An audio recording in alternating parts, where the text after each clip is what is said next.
Assalamualaikum warahmatullahi wabarakatuh. Perkenalkan, nama saya Elsa Alfianita, NIM 20250102113. Prodi Perbankan Syariah kelas C. Sejahtera untuk kita semua, puji syukur atas nikmat yang Tuhan limpahkan sehingga saya dapat menyelesaikan final saya di mata kuliah Ulumul Quran yang dibimbing oleh Ibu dosen DR Fatira Wahida, MAG.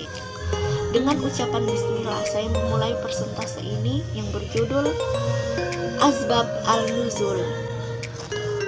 A. Pengertian Asbab Al-Nuzul. Asbab Al-Nuzul dalam pengertian literal bahasa verbal adalah sebab-sebab turunnya Al-Quran. Secara historis, Al-Quran bukanlah wahyu yang turun dalam ruang hampa, tetapi ia mempunyai latar belakang argumentasi dan faktor-faktor tertentu yang menjadikan dia turun ke bumi. Oleh karena itu, kehadirannya di alam material sangat terkait dengan ruang dan waktu tertentu dan yang menjadi faktor-faktor di balik turunnya Al-Quran.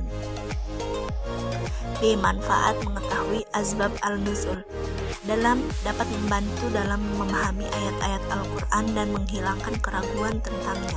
Asbabun nuzul sangat bermanfaat bagi orang mukmin dan yang bukan mukmin.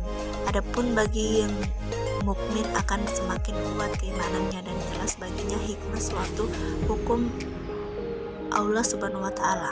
Sedangkan bagi yang bukan mukmin dapat mengetahui lewat asbabun nuzul ini bahwa syariat Islam itu sesungguhnya mendatangkan manfaat dan menolak kemudaratan bagi pemeluknya. C. Sumber pencarian asbab al-nuzul. Al-Wahidi mengatakan bahwa tidak boleh berbicara tentang sebab-sebab turunnya Al-Quran kecuali dengan dasar riwayat dan mendengar dari orang-orang yang menyaksikan turunnya ayat itu dan mengetahui sebab-sebab turunnya serta membahas pengertiannya. D. Kaidah mengetahui riwayat asbab al-nuzul. Dalam memahami suatu ayat, maka para ulama menetapkan suatu pengertian berdasarkan beberapa kaidah. Jika sebab itu khusus sedang ayat yang turun berbentuk umum, jumhur ulama berpendapat bahwa yang menjadi pegangan adalah lafal yang umum, bukanlah sebab yang khusus. Cara menilai asbab al-nuzul. Bentuk redaksi yang menerangkan sebab nuzul ada kalanya berupa pernyataan tegas mengenai sebab dan ada kalanya pula berupa pernyataan yang hanya mengandung kemungkinan mengenainya.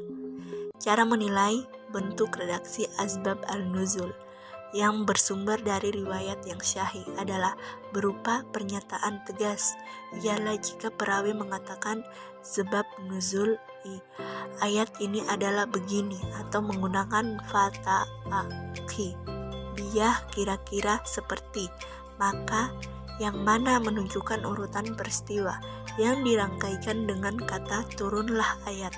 Sesudah ia menyebutkan peristiwa atau pernyataan, misalnya ia mengatakan begini peristiwa terjadi. Ringkasan, bila sebab nuzul suatu ayat itu banyak, maka terkadang semuanya tidak tegas, terkadang pula semuanya tegas, dan terkadang sebagiannya tidak tegas. Sedangkan sebagiannya tegas dalam menunjukkan sebab. Dalam keadaan demikian, sikap seorang musafir kepadanya sebagai berikut. Apabila semuanya tidak tegas dalam menunjukkan sebab, maka tidak ada salahnya untuk membawanya dan dipandang sebagai tafsir dan kandungan ayat. D.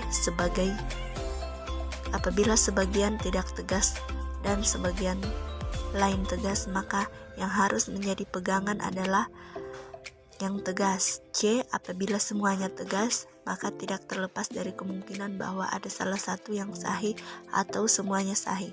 Apabila salah satunya syahih sedang yang lainnya tidak, maka yang syahih itulah yang menjadi pegangan.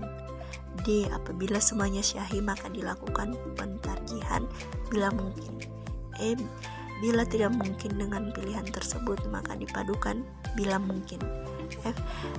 Bila tidak mungkin dipadukan, maka dipandanglah ayat tersebut diturunkan beberapa kali terulang. Sekian dan terima kasih.